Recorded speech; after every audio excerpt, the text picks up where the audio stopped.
Hello everyone. So I have come up with a new class. So the topic of today's class is Pidgin and Creole. Pidgin and Creole. ঠিক আছে? So definition of ফালৰ পৰা এবাৰ আমি নাযাওঁ। আমি বস্তুটো আগে বুজো কি হয়।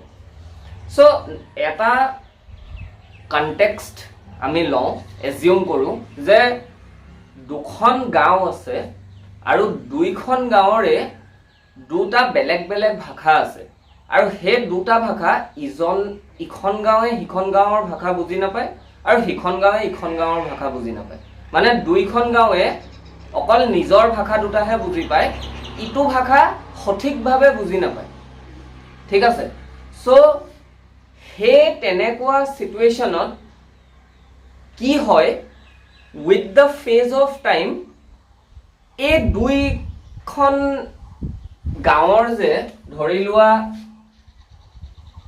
x আৰু y দুখন গাঁও আৰু তেওঁলোকৰ ল্যাঙ্গুৱেজ আছে a আৰু b ঠিক আছে x এখন গাঁও y এখন গাঁও আৰু x এ a ল্যাঙ্গুৱেজটো ইউজ কৰে আৰু y এ b ল্যাঙ্গুৱেজটো ইউজ কৰে আৰু x এ b টো ভালকে বুজি নাপায় y এ a টো ভালকে বুজি নাপায় ঠিক আছে সো এনেকুৱা সিচুৱেচনত কি হয় লাহে লাহে ক্ৰমান্বয়ে গৈ গৈ এটা টাইমত এনেকুৱা হয় যে a আৰু b মিক্স হৈ যায় a আৰু b এই দুটা ভাষা মিক্স হৈ যায় আৰু নতুনকে এটা ভাষা ক্ৰিয়েট হয় c যোনটো কম্বিনেশন হৈছে a + b ঠিক আছে মই ম্যাথমেটিক্যালি বুজাবলৈ ট্রাই কৰিছো বস্তুটো একেবাৰে ম্যাথছলৈ গুছি নাযাবা তোমালোক জাস্ট বস্তুটো বুজিবলৈ চেষ্টা কৰা যে দুখন গাঁও আছে x আৰু y আৰু দুইখন গাঁৱৰে দুটা বেলেগ বেলেগ ভাষা আছে a আৰু b যত x এ b বুজি নাপায় ভালকে আৰু y এ a বুজি নাপায় ভালকে ঠিক আছে যেনেকে আমাৰ যদি আহে এতিয়া ধৰি লোৱা নেপালী মানুহ এজনে নেপালীত কথা পাতি আছে আমি নেপালী ভালকে বুজি নাপালো অকমান বুজি পাও কিন্তু আমি হে অকমান বুজি হে ভাষাটোত ইন্টাৰেক্ট কৰিব নোৱাৰো হয় নহয় সো তেনেকুৱা এটা কন্ডিশন সো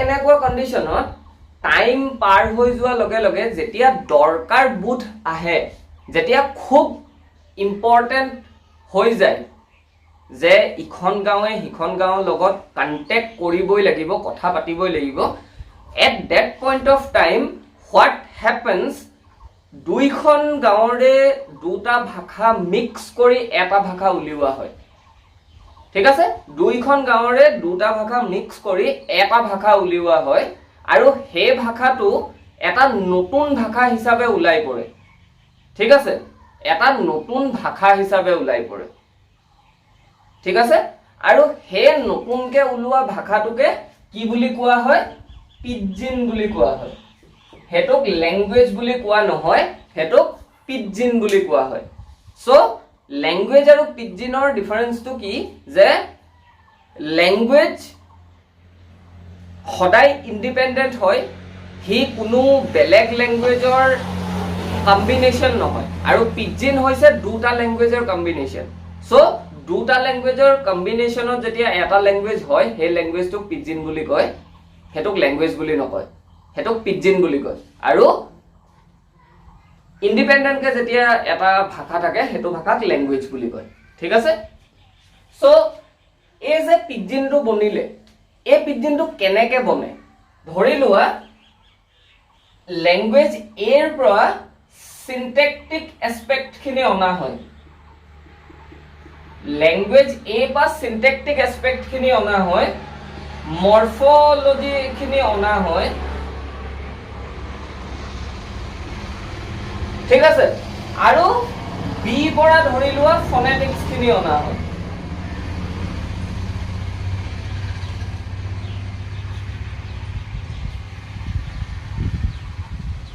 বি পৰা ফনেটিক্স খিনি অনা হয় ইট ইজ নট নেসেসারি যে এ পাই একিটা আহিব বি পাই একিটা আহিব বাট মই জাস্ট ডেসক্ৰিপশ্যনটো দিছো, জাস্ট এক্সাম্পলটো দিছো যে কি হয় কোনোবা এটা ল্যাঙ্গুৱেজৰ পৰা সিনট্যাক্স মৰফলজি আনে, কোনোবা এটাৰ পৰা ফনেটিক্স আনে, তেনেকে মিলাই দিয়ে। কোনোবা এটা পৰা ধৰা মৰফলজি সিনট্যাক্স দুইটা পাই আনে, ফনেটিক্সটো কোনোবা এটাৰ পৰা আনে, তেনেকে কম্বাইন কৰা হয় দুটা ল্যাঙ্গুৱেজক। তেনেকে কম্বাইন কৰি দুটা ল্যাঙ্গুৱেজক এটা কৰি দিয়া হয়। আৰু হে এটা কৰি দিয়া লগে লগে কি হৈ যায়, এই দুখন যে গাঁও আছিলে, এই দুখন গাঁৱৰ মাজত ল্যাঙ্গুৱেজ কমিউনিকেশনটো এস্টাব্লিশ কৰিব পৰা যায়। আৰু এই যে ল্যাঙ্গুৱেজ কমিউনিকেশনটো এস্টাব্লিশ কৰা যোনটো প্ৰসেস, এই ল্যাঙ্গুৱেজ কমিউনিকেশনটো এস্টাব্লিশ কৰা যোনটো প্ৰসেস, এই প্ৰসেসটো কোৱা হয় lingua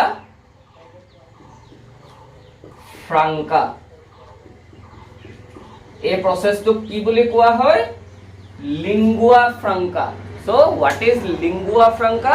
Lingua franca is the process of establishing language communication between two communities who speak a totally different tongue. Lingua franca is the socio-linguistic process of language communication between two communities who speak a totally different tongue. ঠিক আছে? আৰু এই যে আমি ম্যাথটো কৰিলো, এটোৰ মুছৰ এটা live example আছে। যদি তোমালোক অলমোস্ট ডিব্ৰুগড় ইউনিভাৰ্চিটিৰ ষ্টুডেন্ট যেতিয়া অসমখন চিনি পোৱা, আই হোপ।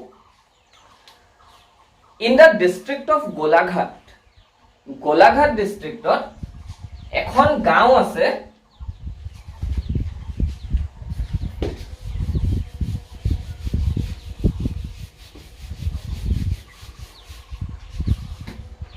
গোলাঘাট ডিস্ট্ৰিক্টত এখন গাঁও আছে, গাঁওখনৰ নামটো হৈছে মেৰাপানী।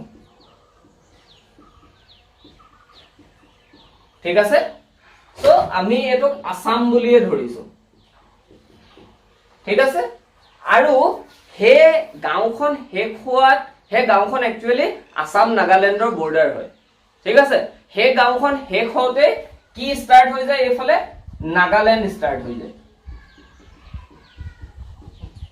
মানে হে গাঁওখন শেষ হৈ যোনখন গাঁও আছে সেইখন নাগা গাঁও, নাগালেণ্ড। ঠিক আছে? সো তাৰ মানে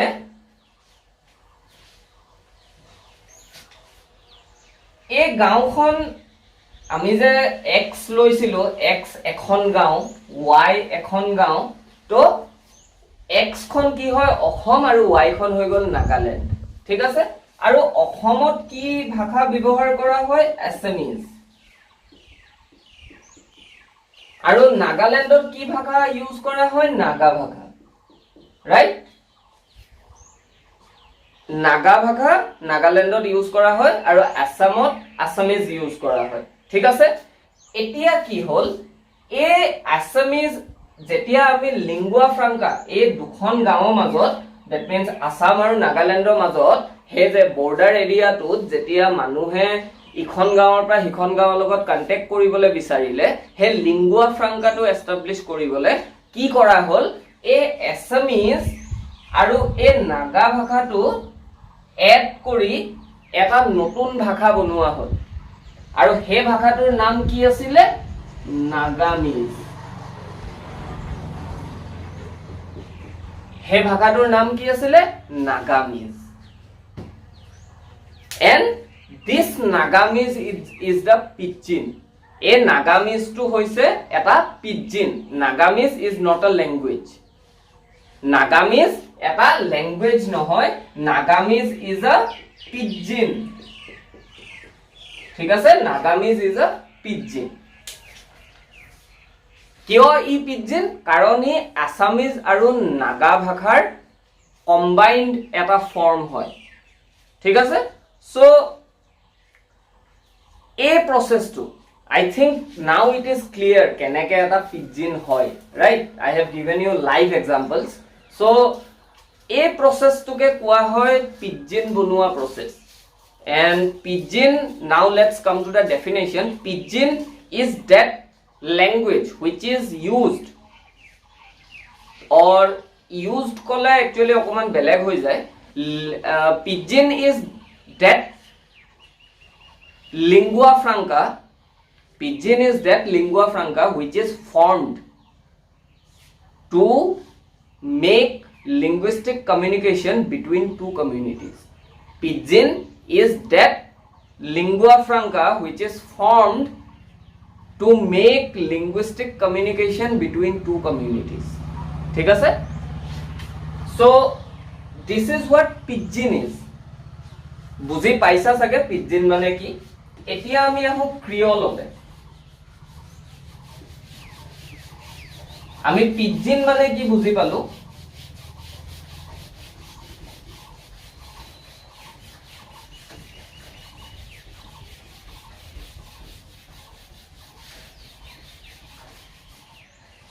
এতিয়া moving further with the same example, এই যে নাগামিজ ভাষাটো ওলালে, এই নাগামিজ ভাষাটো যেতিয়া ওলাইছে, নৰ্মেলি এই ভাষাটো কিহৰ কাৰণে ব্যৱহাৰ হৈছে? অসম আৰু নাগালেণ্ডৰ মাজত কমিউনিকেশ্যনৰ কাৰণে, হয়নে?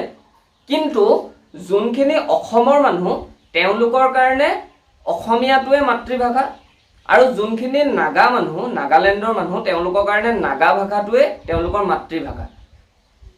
সেই সময়লৈকে যেতিয়ালৈকে পিডজিনটো ক্ৰিয়েট হৈছে, যেতিয়া আমাৰ নাগামিজ লেংগুৱেজটো ওলাইছে, এই নাগামিজ লেংগুৱেজ যোনে যোনে ইউজ কৰিছে, সেই তেওঁলোকৰ নাগামিজটো মাদাৰ টাং নহয়।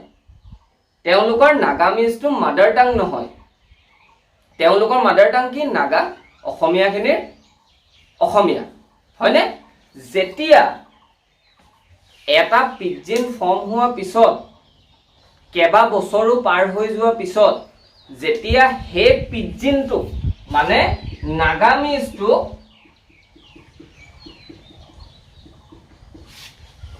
যেতিয়া সেই পিডজিনটো, আমি পিডজিনৰ এক্সাম্পলত কি পাইছো? নাগামিজ।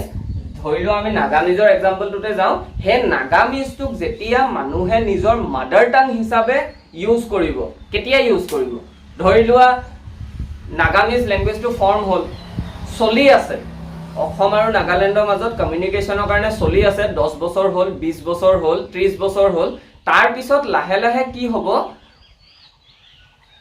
এনেকুৱা এটা সিচুৱেশ্যন আহি পৰিব য'ত মানুহে মেক্সিমাম টাইমতে নাগামিজটোহে ব্যৱহাৰ কৰে। এতিয়া যদি আমি সেই নাগালেণ্ড বৰ্ডাৰ, গোলাঘাটৰ যোনটো নাগালেণ্ড বৰ্ডাৰৰ মই কথা কৈছো, তাৰ যদি আমি চাবলৈ যাওঁ, তাত কি হৈছে? এতিয়া এই যোনখিনি নাগালেণ্ডৰ মানুহ আছিলে, নাগালেণ্ডৰ যোনখন গাঁও আছিলে বৰ্ডাৰত, সেই মানুহখিনিয়ে আজিকালি এট দ্য প্ৰেজেণ্ট টাইম তেওঁলোকে পিয়ৰ নাগা ভাষাটো নকয়। তেওঁলোকে পিয়ৰ নাগা ভাষাটো ইউজ নকৰে, তেওঁলোকে নাগামিজে ইউজ কৰা হ'ল। তেওঁলোকে আজিকালি নাগামিজে ইউজ কৰে। আৰু নাগামিজ ইউজ কৰাৰ লগে লগে কি হৈ গ'ল? যোনবোৰ নিউ বৰ্ণ বেবী আছিলে, নতুনকে জন্ম লোৱা বেবিজবোৰে যেতিয়া মাদাৰ টাংটো প্ৰথম শিকিছে, তেওঁলোকে কি শিকিবলৈ পাইছে? তেওঁলোকে নাগা শিকিবলৈ নাই পোৱা, তেওঁলোকে নাগামিজ শিকিবলৈ পাইছে, মানে পিডজিনটোক শিকিবলৈ পাইছে তেওঁলোকে। সো তেওঁলোকৰ সেই নিউ জেনেৰেশ্যনটো যোনটো আহি আছে, সেই নিউ জেনেৰেশ্যনটোৱে নাগামিজটো নিজৰ মাদাৰ টাং হিচাপে ইউজ কৰি আছে, নাগামিজটো নিজৰ মাদাৰ টাং হিচাপে ইউজ কৰিছে বা শিকিছে। আৰু যেতিয়া সেই কণ্ডিশ্যনটো আহে, সেই সিচুৱেশ্যনটো আহে যে এটা পিডজিন যেতিয়া মানুহে মাদাৰ টাং হিচাপে ইউজ কৰে, এটা পিডজিন যেতিয়া মানুহে মাদাৰ টাং হিচাপে ইউজ কৰে, তেতিয়া সেই পিডজিনটো ক্ৰিয়ললৈ কনভাৰ্ট হৈ যায়। সেই পিডজিনটো কিহলে কনভাৰ্ট হৈ যায়? ক্ৰিয়ললৈ কনভাৰ্ট হৈ যায়। So now what is a ক্ৰিয়ল? ক্ৰিয়ল is that form of a pidgin which is considered as the mother tongue by a community. Creole is that form of a pidgin. Creole pidginor he form to hoy juntuk eta community e nijor mother tongue hisabe use kore. ঠিক আছে? So this is the difference between pidgin and creole, and this is the discussion about pidgin and creole in this class. Hope you have understood what I was trying to explain. Things are a bit critical. Try to see the videos repeatedly if you have any kind of doubt, and if you want your doubts to be cleared by me, you can contact me anytime over phone or WhatsApp or email. I will be trying to answer your queries. So stay tuned with the channel. In our next video, we shall be discussing some other topics of sociolinguistics. Most probably the standardization policy, the government standardization policy of language, we shall be discussing in our next class. Let me see. So stay tuned with the channel. Thank you.